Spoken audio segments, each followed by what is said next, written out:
Hello StarCraft fans, this is Falcon Paladin coming to you with yet another daily Legacy of the Void upload. This is a game between Harstem and MaSa on Dusk Towers. This is from the round of 32 of Katowice IEM 10 that wrapped up a couple of weeks ago. I have been informed this game was not cast live, so let's get right on into it. In the top side of Dusk Towers, we have the red Terran player. It is MaSa, representing Team Elevate. And in the bottom side of Dusk Towers, we have the blue Protoss player. It is Harstem, representing Invasion Esports. So good times from both these guys. A PVT from IEM 10 at Katowice. And I hope I'm saying that right. I've been practicing a lot. I'm sitting at my desk at work just going, Katowice, Katowice, Katowice. And I think I have it. Again, every time I say it, I feel like I say it a little bit differently, which is somewhat annoying, but bear with me. It is Polish. Polish is not my native tongue. Although someone asked me if I was Asian on my channel the other day. I'm not sure where they got that information from. To me, I don't sound Asian, but then again, I'm not entirely sure what sounding Asian sounds like if you're speaking English. So we'll have to see what other questions people have for me as to my nationality. Standard opening here for MaSa barracks first into the expansion. There's the command center coming up, but no gas. So not going to be an early Reaper here from our Terran friend. Going to try to wall off before the probe gets in, and yo, clutch.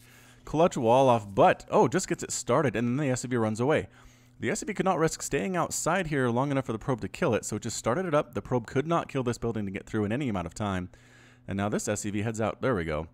Going to finish that off while this one heads out to scout, and the probe is now the one who is chasing. Simulator on the way for Harstem. There's that cybernetics core, a very, very standard opening here indeed. So for those of you who are not aware, I am dropping to one cast per day here for the next little bit. Even with these IEM replays, I just don't have a whole lot of stuff that people haven't seen before. So let me know in the comments if you're okay with me casting things that have already been officially cast by professional casters for IEM. And if that's the case, then I will go ahead and cast some of the better matches from there. I believe some of my previously, let's see, some matches that I've cast on my channel that have received a lot of attention still get a lot of attention on my channel as well, but I kind of want to keep to things that people haven't seen yet, just so they have a reason to come to the channel. That's pretty much my goal, but absent that, I will go ahead and cast interesting games, even if they may have gotten some attention before elsewhere. So again, let me know in the comments what you think about that. I've also went ahead and temporarily disabled my anti-spoiler method, where I used to tack on about 5 to 10 minutes of just kind of dead air time to the end of my cast, just so you couldn't tell exactly when the game ended. So you'd start up a replay, and it would show, or a video, rather, on YouTube, and it would show, you know, 7 minutes, or I guess 7's probably too short for this example, like 25 minutes, and the game's only about 17 or so, and that we're just not sure exactly when it's going to end. If you kind of bump your mouse and see what that progress bar shows, you'll say, oh, it looks like it's almost over, or rather, I have another 10 minutes to go, and then suddenly it's over. So it kind of gives you the element of surprise, but at the same time, people who watch it on playlists, who are watching my channel on their TVs or their Apple TVs, and on a playlist, it really kind of stinks to have to manually click through each video individually to get to the next one. Whereas if you just have a 20-30 second outro, like I'm running on this video, then it just goes automatically to the next one. You don't have to manually do anything, and I kind of understand where those people are coming from. So again, just some updates onto what's going on. I still have some Seabeat snippets. I should have one at the end of this video. So about a 30-second snippet from Seabeats from one of his songs. And you can always check out more of his stuff at the SoundCloud link in the description for Seabeats. It's in every one of my videos.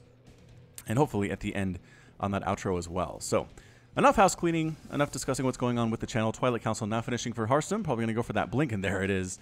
There's the Blink. Blink is just good. Blink's good in every match. It's good against Protoss. It's good against Terran. It's good against Zerg. And you rarely ever see a Protoss player who just doesn't get Blink at all. Unless they're going Sky Toss or something.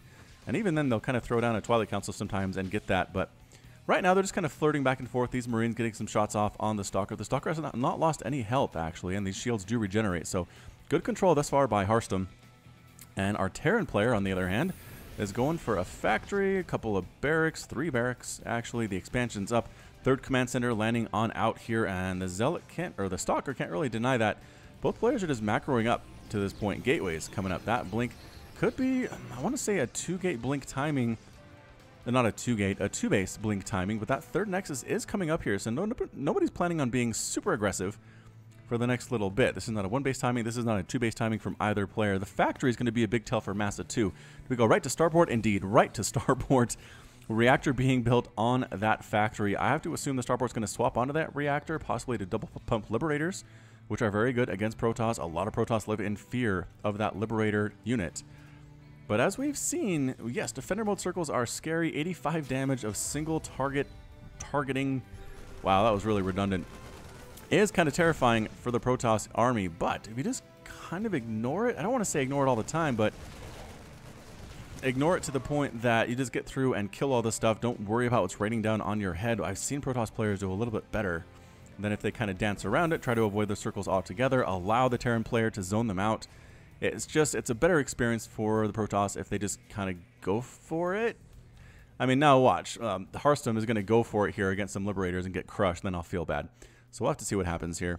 Again, both players just really macroing up. That Stalker did get a couple Marine kills there, as we can see. 2 kills, took some damage to the health to get it, but at this point, acceptable. Warp Prism drop on the way, heading up. Probably going to try to land up in here somewhere. Any static defense? No. No turrets, no nothing. Although this supply depot is here to spot this very thing. This is a very popular map for drops, whether Liberators or whether for Warp Prisms. A lot of dead air along here, a ton of dead air out here behind the main base, which is so dangerous. If a Liberator sets up, Warp Prisms can kind of come in and out, warping in Adepts and other units, and not a good feeling for anybody. Oh, also getting the Resonating Glaives upgrade, increasing the attack speed of Adepts by 45%, so planning on getting some Adepts for sure. Even though Adepts were nerfed against Terran, they no longer 2-shot Marines, now they 3-shot Marines, which makes a difference in big engagements and small engagements against the Terran in this PvT matchup. So double drop. Heading on down, heading on south, kind of taking the roundabout way towards the Protoss base. And actually, are they going to scout each other here? Oh, oh my gosh, they barely missed each other. They barely missed seeing each other right there. That was close. Wow, so the drop is undetected, and this drop is also undetected thus far. 4 Adepts are inside that Warp Prism heading on north. Kind of stuck there on the drop. A bit of an engagement here. Marine doesn't end up getting killed by the army. Again, trying to distract the army, I think, keep them keep their focus away from the main base. And here comes the double drop. Is this pure Marine? This is just pure Marine. That's going to be pretty scary.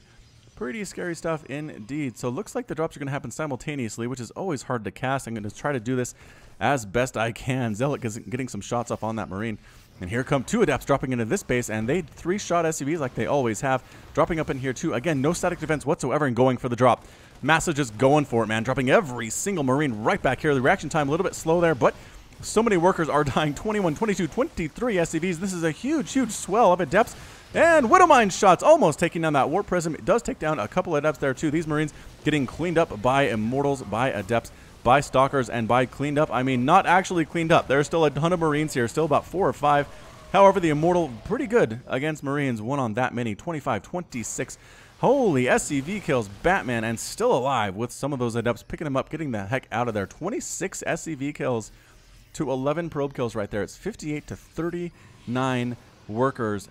Harstem in the lead thus far. However, as we always say, mules are good. Mules are good. Oh, the Adepts came back in to kill the mules, and oh, another SCV dies, bringing the total to 29 in the last couple of minutes here. Love this game heart interface. So nice when games are played on it, so I can have this information while I'm casting. Again, for those of you who don't know, this can't show up based on a choice that I make. This game heart stuff over here too, ground armor level 1 popping up. The game has to be played on a game heart map. So if you submit something to Into the Void or Mid-Rank Madness and you want to have the game heart stuff on it, you pretty much have to do a custom game with a friend and send that in, playing it on a game heart map, and then we'll have that information available. So just a bit of a tip if that's what you want to see on the games that I cast of yours. And yeah, as always, if you'd like to submit a replay to Falcon Paladin, you can do so at falconpaladin@gmail.com.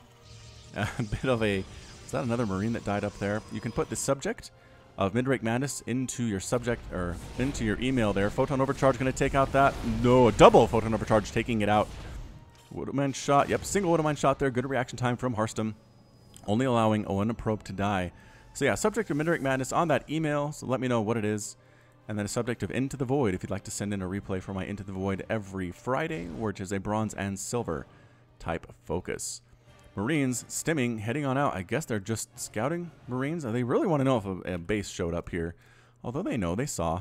Their former Marine buddy told them there was a Nexus there, but it could have been canceled. Could have been canceled. Warp Prism actually taking shots here from these Marines. The Adepts come out and 1, 2, 3. 3-shotting those Marines, getting the heck on out of there. And Liberators on the way back to base. I thought they were going to be aggressive, but no, not going to be assertive at all. Just kind of bouncing back and forth here. Warp Prism might accidentally intercept them, as we saw previously. Are they going to see each other?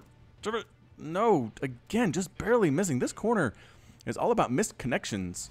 You familiar with that? There's a, I don't know, a feature I guess a lot of newspapers do called missed connections, where people that saw each other on the subway or saw each other from across a restaurant but didn't really get their name, you can kind of write and say, hey, I was the dude with the baseball hat and you were wearing a green sweater and we made eye contact but I was too scared to get your name. We should do coffee sometime. Look out, Warp Prism, live. Not gonna live. Not gonna live. Dropping the Adepts just to slow things down here, and the Warp Prism might actually get out of there alive, and it does. Oh, blinking forward, taking the Liberators out. Nicely done. Nicely done. Definitely going to lose a couple units here, but that was worth it to get rid of 2 Liberators, 3 more in production for MaSa. Stargate on the way, and Protoss ground weapons level 3 coming up for Harstem too. So it's 170 to 170 total supply. Yep, MaSa is not really bothered at all, being down to about 20 workers to his opponent. Storm, however. Storm, look out, Templar. Gonna storm off. Oh no. Oh no, all 3 Templar get killed. Oh, what a bad piece of news there for Harstem. Triple photon overcharge coming up here, getting rid of all of these units. There's our Widow Mine getting taken down too. No, 1 shot off that Widow Mine before it dies.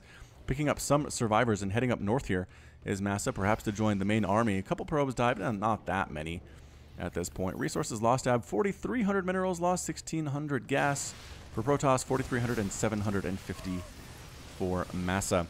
Here comes a pretty big attack from these +1/+2/+2/+2 units. That timing pretty good there. Are there enough units? Yeah, looks like there are enough Stalkers, enough Adepts, enough Immortals to slowly whittle that unit down, that army down. MaSa doesn't really want to work with that at all. Some reinforcements coming on down. If they get caught out in the open like this, they could get taken out. However, the big concern is definitely this large army here. Nice storm. Storming a lot of those bio units there. Standing in and taking a little bit there is MaSa. And coming from the low ground with a bit of an arc, a bit of a concave here is MaSa too. Adept standing toe-to-toe with these units. Widowmine shots not actually able to get off here. Observer checking out exactly what is going on. Liberator finally takes down this Warp Prism. Been trying to get that for a long time. The Adepts coming for the scout with a sonic transfer. Try to see what is up. They see the composition. They see what the upgrades are at that +2, +2, +3, +2. However, here for Harstem, just insane. Focusing down an Archon. Well microed there by MaSa. Taking down that Archon like it's no big deal. Widowmine's not able to get shots off at all. Observer mixed in with Stalker. A good combination to get rid of those units. Liberators trying to find a place to attack. Do get scouted by this pylon. Pretty good placement of the pylon. And an Adept seeing things too. And an Observer. Man, he really doesn't want to get attacked along that left side without knowing that it's there. So we'll see where the Liberators set up. And here they are. The Defender mode circles of doom. Of terror. Protoss players live in fear of these circles. Live in absolute fear right here. 85 damage. Range of 18. Weapon speed 1.14. The single target damage is actually, I think, what helps Protoss here. If it was a splash damage thing, they'd be terrifying. But single target, their attack speed is not the fastest I've ever seen in the entire world. Trying to set up here with this Liberator. Liberator number 2. Big attack, though, blinking right on in here. Blink Stalkers slowly getting melted away here, but taking a lot of Terran units with them. Another Defender mode circle. Can't look at that range on that thing. That range upgrade helps a lot. A lot here. So effectively shutting down mining on this base. This base is still mining. Trying to sneak up here, perhaps, but a Void Ray. Did the Void Ray take that thing out that fast? Yeah, using prismatic alignment here, increasing the damage by 6 versus armored units. And guess what Liberators are? Armored units. Armored units indeed. Forward scouting pylon is destroyed by MaSa. 176, 172 total supply, 78 to 62 workers again. Again, Harstem is super up in workers here, but I don't know that it matters all that much. Blinking right into the circles, taking out the Liberators. Good focus with that +3 attack on the Protoss Stalkers. And without this, without the disruptors, this army a little bit less scary than they used to be. So exactly what you want to see from these Protoss players. Do not live in fear of the circle. Get through it. Get through it, and you will be rewarded. So 73 to 62 workers, up about 11 now. And yeah, income actually benefiting MaSa right now, about 2,000 to 1,600. Gas income definitely favoring Harstem, though. Another base on the way here for the Protoss player. So just expanding, doing everything that he can to beat this Terran into the ground. Taking the gold base, though. The sneaky floating gold base by MaSa, transporting SCVs over to this base here, too. I don't know that Harstem's really even going to scout that. Trying to harass from this high ground to take out SCVs and Marines Marauders. Maybe kind of come up and try to drop here. I don't know what they're planning on doing. Just killing from the low ground probably is their intent. Another Liberator set up with another Defender Mode Circle. That cannon just out of range. Can't hit it, but look, can kill probes from way back there. This upgrade is good. This upgrade is good. A range of 18 is quite a range to throw down this circle. Can't even really feed back. Oh, one-shotting the Templar. Oh, man, going after more stuff. The Stalkers are finally cleaned up on that high ground. Harstem dancing around. Not quite sure how to deal with this Liberator. Where's his Void Ray? He has a Void Ray. That would be a good thing. Oh, it's up here patrolling. Okay, but you need to kind of deal with your main base too. Maybe another Void Ray would be good. Production tab shows another Void Ray. And Tempest. There we go. The Tempest are how you deal with these Liberators. Absolutely. They outrange the Tempest. They can hit them from very far away. They hit them pretty hard. Nice storm there. Ghosts mixed in though. MaSa now has Ghost getting +3 attack as well. And sniping down a couple more Templar. How many Templar have died thus far in this game? 8. 8 Templar have been killed. That's so much gas. 4,400 gas lost by Harstem compared to only 2,400 for MaSa. Cost effectiveness to the extreme from our Terran player. Trying to set up another place here. A ton of Defender Mode Circles. Is that 4? I think that's 4. Marauders mixing on in here too. The +2/+2 really helping to burn down these buildings. Is Harstem just abandoning this? I don't know. Why is he bringing probes up here? Look out, probes. Look out, probes. And, I mean, another player really wants to commit to this point. Adepts is getting slowed and destroyed here. Trying to get storms up that are effective. That wasn't a very effective storm. Didn't really hit too many of those units. Some pretty good splits on display here from MaSa. And the Nexus ends up falling. Wow, I didn't see that coming at all. Double EMP. 2 EMPs, I meant to say. All over these units, destroying the shields on these units rather, and blinking up here, trying to take down those medevacs. Not looking good at all. Not looking good for a Protoss player. Trying to snipe down those Liberators, but there are just too many of them. 2 Tempests might be too little. Oh, walking into the circle. 2 Immortals die immediately just by their lonesome. Absolutely killed. Zoning out the army, going after yet another Nexus here. Another Nexus falls. MaSa is on a tear right now. Has the secret gold base that's really helping him to power through right now. Tempests are trying to kill Marines. Never what you want to see at all. And just kind of sitting back, waiting for reinforcements to walk on in here. Getting a lot of Ghosts here too. A big storm, but both of the Tempests end up falling, and that's it. A GG from Harstem. Harstem is defeated. MaSa's victorious, and Harstem has left the game. Yeah, so even though, again, down a bunch of workers for most of the game there, was MaSa lost a ton in that early Adept attack. Did not worry about it. Didn't fret. Didn't let his concerns weigh him down. Just made Marines, Marauders, Liberators, Ghosts, and Medevacs, and Widowmines, and called it good. Look at all this production he had going. He was planning on doing this for a long time, but big attack up here, taking on this Nexus. Another attack here, zoning out the army who was stuck up on this high ramp. Just fantastic. I think Harstem maybe made Tempest a little bit too late. He saw the Liberator count from MaSa fairly early, really only made those. I think you really need to begin making those Tempests a lot earlier if you're going to counter them straight up. You need to have enough to pretty much one-shot a Liberator, back out, one-shot another Liberator, slowly whittle it down. Also more useful if your Tempests are on the offensive. You can actually get up on the Terran's base and take them out while they're playing defense rather than offense. It really helps you save your bases. So, well played there by MaSa, well played by Harstem, but MaSa takes the game today, and that's it from me. This has been Falcon Paladin with yet another daily Legacy of the Void upload. Go ahead and hit that like button, hit the subscribe if you like what you saw and what you heard today. You can also catch me on Twitter and Facebook, both at /Falcon Paladin. And until next time, as always, thank you so much for watching, and you take care of yourself.